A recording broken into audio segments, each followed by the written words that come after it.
Welcome back once again. मैं हूँ आशीष और आप देख रहे हैं द लीगल इंसेन। आज के इस पर्टिकुलर वीडियो में हम स्पेसिफिकली बात करेंगे कि 498 ए के केस में कैसे अपने आप को हम बचा सकते हैं। 498 ए का केस जब फाइल होता है, पत्नी जब कंप्लेंट फाइल करती है, एफआईआर रजिस्टर होता है, तो उस पर्टिकुलर सिचुएशन में आपको क्या देखना है। जब केस का ट्रायल चल रहा है तब आपको क्या देखना है, जो उस केस में विटनेसेस हैं उनकी क्या स्टेटमेंट है, इस पर गौर करना है। इन सब चीज़ों पर जब आप ध्यान से गौर करोगे तब आपको समझ में आएगा कि डिफेंस क्या लेना है और कैसे डिफेंस बनेगा। 498 के केस में हर एक एक्यूज्ड के लिए उसका डिफेंस इंपॉर्टेंट होता है। इस डिफेंस को कैसे प्रिपेयर करना है ये मैं आज आपको बताऊंगा। कैसे जो केस के फैक्ट्स हैं, जो सर्कमस्टेंसेस हैं, जो एलिगेशन है पत्नी का, कंप्लेनेंट का, कोई भी कंप्लेनेंट हो सकता है, जरूरी नहीं कि सिर्फ पत्नी ही कंप्लेनेंट हो, तो उस कंप्लेनेंट ने अपनी कंप्लेंट में किस लैंग्वेज को यूज किया है, किस तरह से कंप्लेंट को रजिस्टर करवाया है, ये बहुत ज़रूरी है। इन सभी चीज़ों को जब हम ध्यान से देखेंगे तब हमको समझ में आएगा कि हमें डिफेंस क्या देना है और डिफेंस कैसे बनाना है। I hope you are getting the point. So basically इन सभी चीज़ों पर हम आज बात करने वाले हैं और एक बहुत ही इंपॉर्टेंट केस लॉ हम डिस्कस करेंगे कर्नाटका हाई कोर्ट का, जिसमें कर्नाटका हाई कोर्ट ने पति को क्लीन चिट दिया, बरी कर दिया, उसको एक्विटल कर दिया उसका, क्योंकि जो कंप्लेंट हुई थी, कंप्लेंट की लैंग्वेज से ही लगा कि जो एफआईआर रजिस्टर हुआ है वो गलत हुआ है, क्योंकि विटनेसेस के स्टेटमेंट से या जो एविडेंस प्रोड्यूस किया गया था उन सभी से नहीं लग रहा था कि 498 का केस बन रहा है। सो आपको बेसिकली कैसे इन सभी को अपने फेवर में यूज करना है, कैसे केस को अपने फेवर में लेकर आना है, इस पर मैं आज डिस्कस करूंगा डिटेल में। So stay tuned through out the video so that you could have a very better perspective over the situation. So basically जैसा कि मैं आपसे कह रहा था कि कर्नाटका हाई कोर्ट का एक बहुत ही अच्छा जजमेंट जो 2022 में आया था, इस जजमेंट को हम पहले डिस्कस करेंगे। इस जजमेंट में कोर्ट ने क्या कहा, केस के क्या फैक्ट्स थे, इसको पहले हम समझेंगे, फिर उसके बाद हम देखेंगे कि हम किस तरह से अपने डिफेंस को प्रिपेयर कर सकते हैं। इस केस का नाम है U Krishnappa versus MN Devaraj. 2022 का केस है कर्नाटका हाई कोर्ट का। कर्नाटका हाई कोर्ट ने अपना इसमें क्या वर्डिक्ट दिया था, इसको समझेंगे। सबसे पहले हम इस केस के फैक्ट्स को समझ लेते हैं। शादी होने के कुछ समय के बाद पत्नी ने आग लगाकर इसमें आत्महत्या कर ली।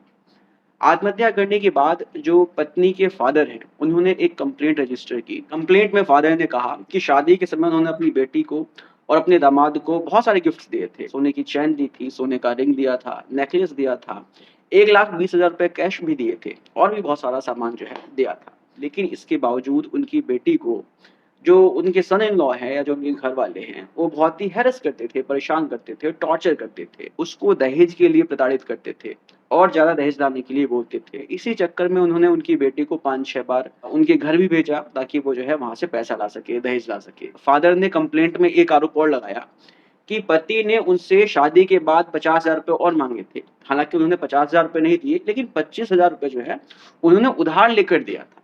सो बेसिकली ये कंप्लेंट है जिसके आधार पर एफआईआर को रजिस्टर करवाया गया था।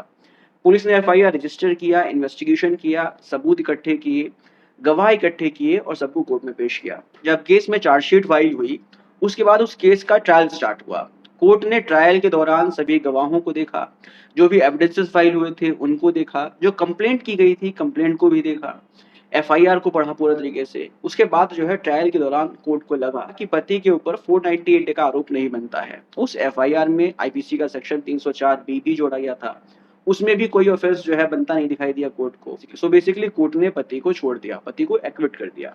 इसके बाद पत्नी के फादर ने इस जजमेंट को कर्नाटका हाई कोर्ट में चैलेंज किया। अब कर्नाटका हाई कोर्ट का यहाँ पर क्या कहना था, क्या उसका व्यू पॉइंट था, ये समझना बहुत जरूरी है। कर्नाटका हाई कोर्ट ने 3 पॉइंट्स बताए। ये तीनों पॉइंट्स बहुत ही इंपॉर्टेंट है, इसको ध्यान से समझना।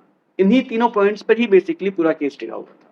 कर्नाटका हाई कोर्ट ने अपने पहले पॉइंट में बोला कि जो भी गिफ्ट्स फादर ने अपनी बेटी को या अपने सन इन लॉ को दिया है, अपने दामाद को दिया है, वो सभी गिफ्ट है, उन सबकी डिमांड नहीं की गई थी। कंप्लेंट में कहीं भी नहीं लिखा हुआ है कि इन सभी चीजों की डिमांड की गई थी, चाहे वो सोने की चैन हो, चाहे वो सोने की रिंग हो, चाहे वो नेकलेस हो या 1,20,000 रुपए हो। अगर ऐसी कोई भी चीज पत्नी के घर वालों की तरफ से दी जाती है तो ये गिफ्ट है, जब तक इसकी डिमांड ना की गई हो। अगर डिमांड की गई है तब ये डाउरी की डेफिनेशन में कवर होगा, अदरवाइज ये सब गिफ्ट है। आप चाहे जितना पैसा दे दो, चाहे कोई भी आर्टिकल दे दो, चाहे कोई भी सामान दे दो, ये सब गिफ्ट है। आप जो है इसको दहेज नहीं कह सकते, अगर इसकी डिमांड नहीं की गई है। कंप्लेंट रजिस्टर करवाते समय, एफआईआर रजिस्टर करवाते समय फादर ने कहीं भी ये चीज़ नहीं लिखा कि उनसे इन सब चीज़ों का डिमांड किया गया था, इन सब चीज़ों को माँगा गया था। अगर ये चीज़ें माँगी नहीं गई हैं, तो ये डाउरी नहीं है, ये गिफ्ट है।